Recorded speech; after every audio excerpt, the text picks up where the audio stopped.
दुनिया में नशर कर दिया जाता था। ये आज अंग्रेज ने मेरे साथ ये किया है। हाँ ये मेरा। आज अंग्रेजों ने मेरे साथ ये किया है।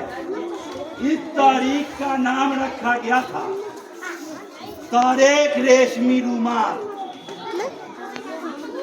इसके चलते एक ही दिन में लाखों उलमाए किराम हिंदुस्तान से जो थे घोड़े के टाप के नीचे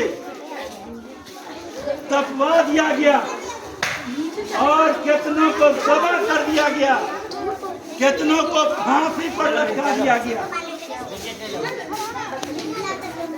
नेशनल हाईवे के पास कोई भी पेड़ ऐसा नहीं था जिसमें 2-4-10 उलमाए किराम लटके न रहे। लेकिन फिर भी ये काम कामयाब नहीं हो रहा था। तो मुसलमानों ने सोचा कि अपने साथ सिखों को मिलाया जाए, अपने साथ बौद्धों को मिलाया जाए, अपने साथ हिंदुओं को मिलाया जाए। और उस काम के लिए महात्मा गांधी को उसका जिम्मेदार बनाया। बड़े कोशिश के बाद हिंदुस्तान आजाद हो सका। अब मेरे मोहतरम बुजुर्गों, दोस्तों और अजीजों, ऐसा है कि ये जो झंडा फहराया जा रहा है ये कोई पूजा नहीं है, ये खिलाफ अकीदत है। शाह वलीउल्लाह रहमतुल्लाह अलैह ये खिलाफ अकीदत है।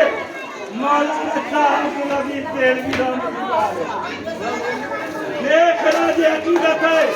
सैयद अहमद शहीद रहमतुल्लाह अलैह ये खिलाफ अकीदत है।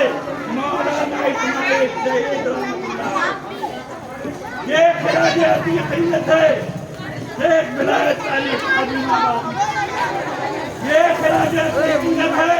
मौलाना जाफर खानसी ये खिलाफ अकीदत है। अब्दुल्ला सादिकपुरी ये खिलाफ अकीदत है। ये झंडा खिलाफ अकीदत है। मौलाना नबी क्या है ये खिलाफ अकीदत है। सदरुद्दीन इस्माइली ये खिलाफ अकीदत है। हाजी इमदादुल्लाह महाजिर मक्की मौलाना फौजियो खैराबादी ये खिलाफ अकीदत है। मोहम्मद हसन देवबंदी की ये खिलाफ अकीदत है। मौलाना मोहम्मद अली साहब, मौलाना हुसैन अहमद मदनी, मुफ्ती किफायतुल्लाह देवी, मौलाना अब्दुल्ला वगैरह वगैरह इन लोगों ने देश को आजाद किया। लेकिन ये 200 सालों में हिंदुस्तान की एक तारीख थी।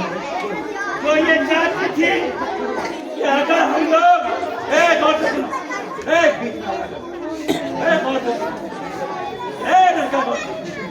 ये लोगों ने सोचा कि अगर ये आजादी मिल जाएगी, अगर अंग्रेज को भगा दिया जाएगा तो रात की दुनिया तक हिंदुस्तान में मुसलमान झंडा फहराया करेगा, वही राज करेगा। चुनांचे उसका विरोध किया जाएगा। उस विरोधी जमात का नाम है RSS। यही वजह है कि कोई